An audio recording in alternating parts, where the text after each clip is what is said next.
മനസ്സ് വല്ലാതെ പതറുമ്പോൾ, മനസ്സിൽ വല്ലാതെ കടുത്ത പ്രയാസങ്ങളും സംഘർഷങ്ങളും വരുമ്പോൾ, ഒരു വികാരത്തെ നമുക്ക് നിയന്ത്രിക്കാൻ പറ്റാതെ വരുമ്പോൾ, അല്ലെങ്കിൽ അതുകൊണ്ട് തന്നെ കുറ്റബോധമായിട്ടോ അല്ലെങ്കിൽ ഒരു പേടിയായിട്ടോ ഒരു ഇൻസെക്യൂരിറ്റി ആയിട്ടോ അല്ലാതെ മനസ്സിൽ അങ്ങനെ അടിഞ്ഞു കൂടുമ്പോൾ നമ്മളൊരു ബ്രേക്ക് എടുക്കുക.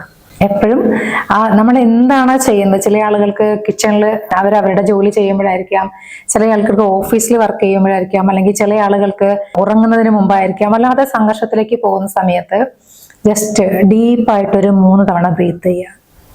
എന്നിട്ട് മനസ്സിനെ ശാന്തമാക്കുക. നമ്മളെ ഒന്ന് അറിയുക. നമ്മുടെ ബോഡിയിലൂടെ ശ്വാസം എടുക്കുന്നതും ശ്വാസം പുറത്തേക്ക് പോകുന്നതും നമ്മളതൊന്ന് ഫീൽ ചെയ്യുക. അങ്ങനെ ഒരു കുറച്ച് സമയം കടന്ന ശേഷം ഒന്ന് സ്വയം ചോദിക്കുക, ഇതാണോ ഞാൻ? ശരിക്കും ഇങ്ങനെയാണോ ഞാൻ?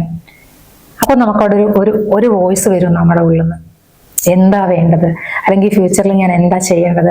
അല്ലെ, ഇത്രയും നമ്മൾ ഈ വൈകാരികമായ തലമാറ്റങ്ങൾ അനുഭവിക്കുന്ന സമയത്ത് നമ്മളുടെ ഉള്ളിലുള്ള മാനസിക സംഘർഷങ്ങൾ ഇതിനെയൊന്നും മറികടക്കണമെങ്കിൽ ഞാൻ ആരുടെ ഹെൽപ്പാണ് തേടേണ്ടത്?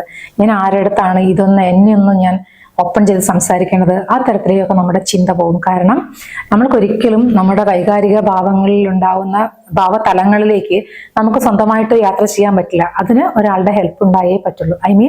ഒരു മെന്ററോ അല്ലെങ്കിൽ ഒരു സൈക്കോളജിസ്റ്റോ അല്ലെങ്കിൽ ആരെങ്കിലും നമ്മളെ മനസ്സിലാക്കാൻ കഴിയുന്ന ഒരാൾ, നമ്മളെ ഒരു ജഡ്ജ്മെന്റ് ഇല്ലാതെ നമ്മുടെ മനസ്സിലാക്കാൻ കഴിയുന്ന ഒരാളായിരിക്കണം എന്ന് മാത്രം.